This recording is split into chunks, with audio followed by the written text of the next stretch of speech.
Uy, Sheila, pasok ka. Ilagay mo lang yung bag mo dyan. Ma'am, andito na kami. Okay, Lods. Kumain na ba kayo? Hindi pa, ma. Okay, G, wait lang. Lods, yung tawag sa'yo ng nanay mo. Hi, Sheila. Welcome sa house. Mano po? What? Huwag ka magmano sa akin. Nasabi niya nanay, hindi lola. Oo, magbeso na lang tayo. minano ka. Matanda ka na Hoy, never. Magkaedad lang tayo lahat dito. Na, kumusta yung exam nyo? Ay, naku ma, 75 ako sa math. Ang hirap talaga. Okay na yung 75 kasi naman bagsak na. At saka ayoko rin ng math eh. Lalo na pag hinahaluan ng letters, yung mga fine x na yan. Ayoko talaga. Ayoko rin ng mga fine x, ma. Ay, lalo na ako. Kaya nga hindi ko na hinanap yung tatay mo. Oh, ma. Ay, naku ma, alam mo ba ang pogi ni Jeremy today? Yung crush mo? Oo, ma, bagong gupit. Sana kung nakita mo lang talaga parang opa talaga siya. Oo nga, nak. Medyo pogi nga yung Jeremy. Oo. May tatay ba yun? Pakilala mo naman ako. Uy, ma, umayos ka nga dyan. Bakit? Tatanong lang eh. Ma, sa Sabado, magsisini kami nila Sheila, pati mga classmates. Okay, pahatid ka ba? Ang bilis mo naman payagan ng nanay mo. Ay, ikaw, hindi ka pa ba nagpapaalam sa mama mo? Hindi pa eh, naghahanap ako ng tiyempo. Ay, naku, Sheila. Gusto mo ba tawagan ko yung mama mo? Ay, hindi po. Okay lang po, nakakahiya eh. Hindi, okay lang. Only call naman ako at saka para maging friends din kami. Actually, may GC yan si mama kasama yung mga nanay sa schools, mga cesarean body. Oo, cesarean ka ba? I-add ko yung nanay mo sa GC. Sige po. Maricar, tapos na ako sa introduction ha. Hi, girls. Excuse me, nak. Tinatamad ako magluto. Ako rin may, tinatamad ako manghugas ng plato. Ah, di sige, mag-grab na lang tayo. Sheila, may gusto ka Hindi, ba? kahit ano lang. Kahit ano lang. Mga crispy pata daw, Uy, sabi ni uy, Sheila. tita, Ah, tita, sige, okay lang, maghanap kita lang, tayo. kahit ano. Okay lang. Okay lang. Alam mo ba, Sheila, ang daming bigatin discount sa Grab. Ay, oo, Sheila, kasi 10th anniversary ng Grab ngayon. Nag-Grab din ba kayo sa bahay? Ay, oo, doon di kami nag-order ng food. Everyday nga kami nag-check sa Grab kung may mga bagong bigating promo code. So, 10th anniversary kasi nila. Ay, oo, paborito talaga namin yung Grab dito sa bahay. Lalo na yung si Maricar, nag-Grab Express yan. Pag may naiwan siyang requirement dito sa bahay, pinapahatid niya sa school. Tsaka may Grab Mart din for groceries, tapos Grab Pay for cashless transactions. Sige po, sabihan ko po si mama. Okay, gusto niyo ba mag-movie? Magluluto ako ng popcorn. Sige ma, mag-movie tayo. Para tong project. Ay, naku, mamaya na kayo mag-aral. Mag-rest muna kayo. May magandang movie ako doon. Panoorin natin. Sige po.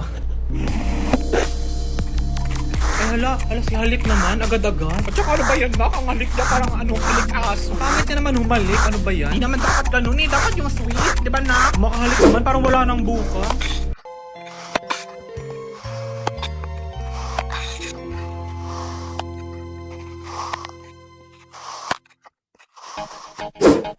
Ang dami ng mabalin lang. Cause I don't wanna fall in love. If I ever did that, I think I have a heart attack. Ang dami ng mabalin lang. But that's alright because I like the way you lie. Just gonna stand there. Wow. Ang dami ng mabalin lang. Cause I don't wanna fall in love. If I ever did that, I think I have a heart attack.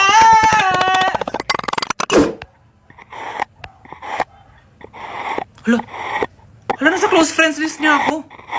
Hoy, pero bakit? Anong nagawa kong tama?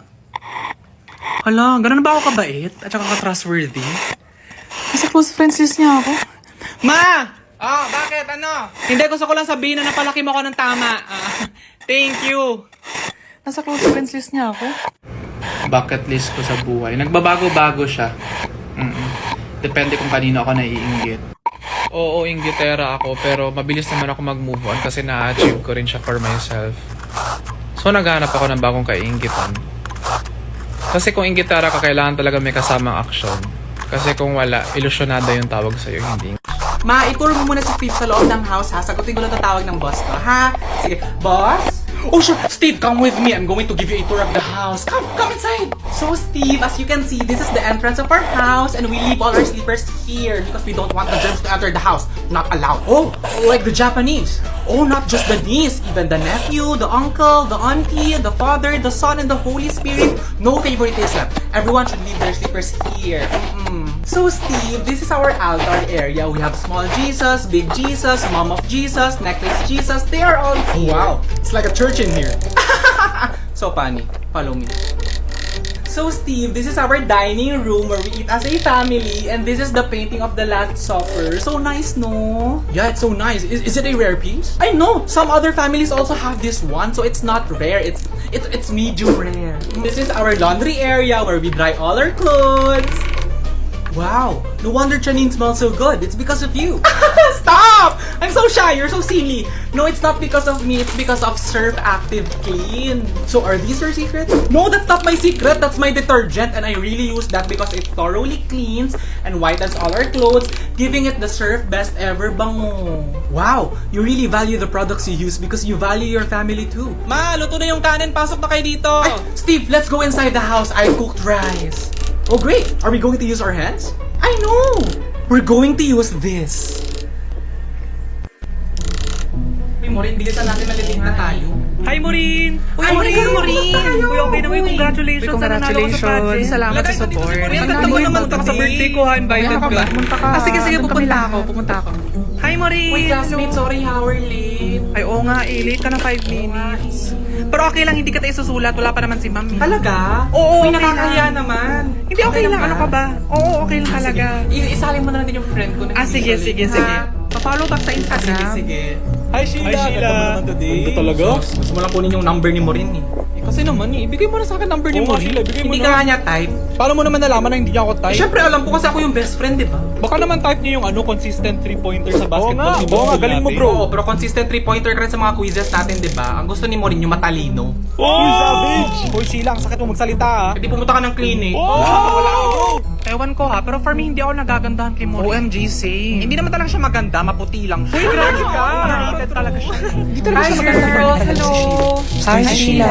Di ba kayo yung mga kagrupo ni Maureen sa history class? Ay, oo, kami yun. Oo, kayo yung mga walang ambag tapos nakiangkas na lang ng reporting na. Ay, hala. Next time kung mamba-backstab kayo, hinaan niyo yung mga bosses niyo ha, kasing hina lang mga utak ninyo. Hindi Ha? naman siya yung topic na. Sige. Hi, bestie! Oh my God, sorry I'm late. Ang dami ko pang chinika doon sa corridor. Ay, nako, okay lang. Mupo ka dyan kasi dala mo yung paborito nating ulam. Ilang pieces yan? Siyempre- Excuse me, Maureen. Pwede magpa-picture? Ay, sige, tara. Hi, Maureen. Pa-picture kami. Sige, tara. Ay, excuse me. Nakikita ka sa background, oh. Salamat. Sige, isa pa ha. Isa pa. 1, 2, 3. Ayan. Okay, one more. Bakit? Burger mo ba yun? Uy, ang bango naman yan. Ano ba yan? Saan mo nabili? CDO Crispy Burger, oo. Mukhang Wow. masarap. Paborito talaga to namin ni Maureen. Ang galing naman ng baon mo. Thank you. Oh. Actually, may pa-contest sila ngayon. Kailangan nyo lang videohan yung sarili nyo na kinakain to habang pinapakita yung crispy saya feeling tapos i-upload nyo sa Instagram or Facebook Reels. Ay, talaga? Pwede kayong kumanta, sumayaw, umacting, tapos pwede kayo manalo ng 2,000 pesos. Sige, sali Oo. ako. Sarap talaga ng baon mo. Pwede yung pakagat? Yak, hindi tayo close. Lo, ang pangat naman ng ugali mo. Mas okay talaga yung ugali ni Maureen. Mas pangit ka. Librong Rich Dad, Poor Dad. Most likely alam nyo kasi sobrang sikat yung libro na yun. And ako naman, growing up, lagi ko naririnig yun na parang ang ganda ng Rich Dad, Poor Dad. Basta, lagi ko siya narinig sa mga workmates ko. Lagi siyang ina-hype na ang dami daw life lessons. Hanggang isang araw, na-curious ako kasi nasa bookstore ako. Tapos naalala ko yun na parang, oo nga pala yung Rich Dad, Poor Dad. Maganda daw yun. So, syempre gusto kong maging in, diba? So, hinahanap ko siya. Tapos malaman-laman ko lang na yung Rich Dad, Poor Dad pala, bilang baklitang lumaki sa teleserye, about finance pala siya. So yun talaga, ba't andito siya sa finance? Tapos yung nakita ko yung book cover na Rich Dad, Poor Dad, tapos may lalaki sa... Ito pala yun. As a baklitang laking Judy Ann Santos at saka Claudine Barreto, imagine my disappointment when I found out na about business, investment, mga... About pera siya in a way na hindi exciting for me. Kasi akala ko talaga agawan ng yaman. Saan dito yung agawan ng yaman? Saan dito yung agawan ng kumpanya? Saan dito yung mga pa-DNA reveal? Saan dito yung mga pa-company parties? Tapos biglang darating yung poor dad kasi aagawin niya lahat dun sa rich dad. Kasi nung mga bata pa sila, siya talaga yung totoo tagapagmana ng kumpanya pero inagaw sa kanya ng madrasta niya.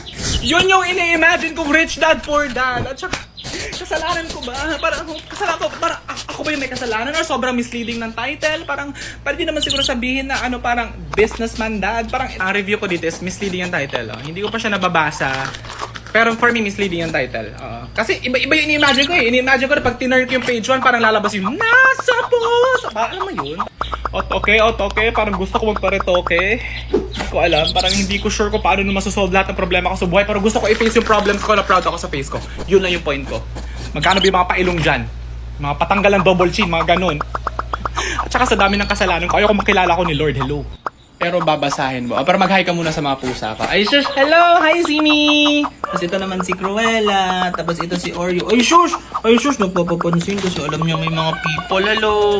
Kung nagtataka kayo bakit sila naka-cage, kasi na-aksidente na sila dati. As in, malalang accident, car accident siya. Tapos, kala talaga namin mamamatay na sila. Pero naisalba namin sila. Pero, yung ginawa namin is kinage namin sila muna pag kumakain sila. Pero pinapapasok naman namin sila sa house para makapaglaro, mga ganon-ganon. So, ayun. Hello! Ay, shush! Pasok na kayo sa bahay mamaya. Ay, shush! Ano nga yung tanong mo?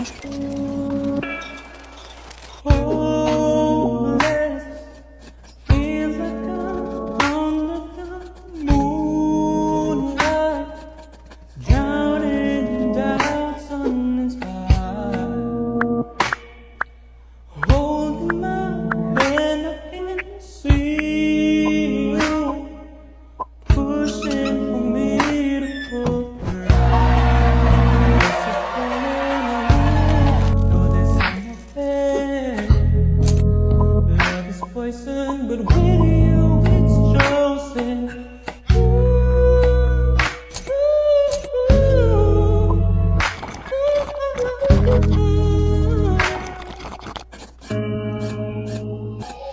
I will choose to love you, no matter what the circumstance may be. 'Cause you are mine. Only hope in this world will bring. Give me with all my ambition. Hoy! Maureen Joyce, ano tulog ka pa rin? Nakapaglinis na ako, nakapaglaban na ako, tapos ikaw natutulog ka pa rin? Gala ng gala sa Sabado, tapos magre-reklamo na kulang yung tulog. Oh, hindi ka pa nakapagbihis, kadiri ka. Sunday na Sunday, pinapainit yung ulo ko. Lumabas ka doon, bumili ka ng suka. Manang Cora, pabili po ako ng suka. Hala, yun na ba yung anak ni Gemma? Ay naku, Sunday na Sunday, ganyan talaga yung suot. Hindi na nahiya. Nakikita ko nga yan, pinapapasok niyo yung boyfriend niya, tapos late nang umuwi. Naku. Grabe na talaga yung mga bata ngayon. No? Sana hindi maging ganyan yung anak ko. Nakakatakot naman talaga sana.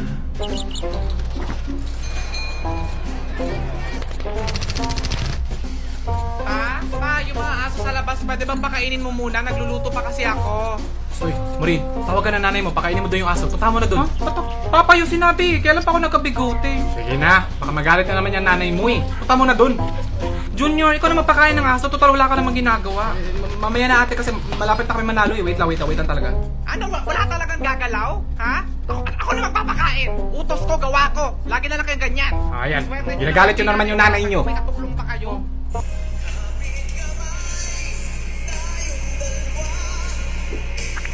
Basura! Patapon basura! Ma'am? Patapon basura, ma'am? Ma'am? Basura ka, ma'am? Finally, tapos na ako sa paglinis ng bahay. Ayan, makapag-karaoke na nga lang para makapag-relax ka nuwan. Nak! Bakit? Ba't wala dito yung paborito ko? Yung si Lizzo. Sa verano. Hindi, si Lizzo. Yung kumanta ng ano, yung in a minute. Yung ganon. Dami namang minutes dun 1 hour. Hindi kasi luma na yung mga kanta natin sa karaoke. Pero pwede mo namang i-search sa internet na lang. O kahit anong songs pwede mo i-karaoke. Pwede ba i-search online? Sige, Lizzo. Hala, anak, andito nga yung song! At saka pwede na pala talaga mag-karaoke online, no? At saka in fairness, ang bilis ng internet natin, nag-load ka. Oo, kasi nga, di ba nag-switch na tayo to Sky Fiber? Alam mo ba, ever since nag-switch tayo, nako, ang bilis na talaga mag-load ng mga K-dramang pinapanood ko. Hindi katulad dati na lag ng lag. Ay, oo nga pala! Nag-switch na nga pala tayo to Sky Fiber. Kasi bukod sa 1299 lang siya per month, meron ka ng 30 Mbps plus boosted pa yan up to 45 Mbps hanggang October 31. Mas grabe naman yung energy mo. At saka meron pa yung free wifi mesh para wala talagang dead zone sa bahay. Ay nako, swak sa bilis, sulit sa bulsa talaga yung Sky Fiber, ma. Hindi katulad yung internet natin dati, mahal na nga, mabagal pa. True, buti na talaga nag-switch tayo to Sky Fiber.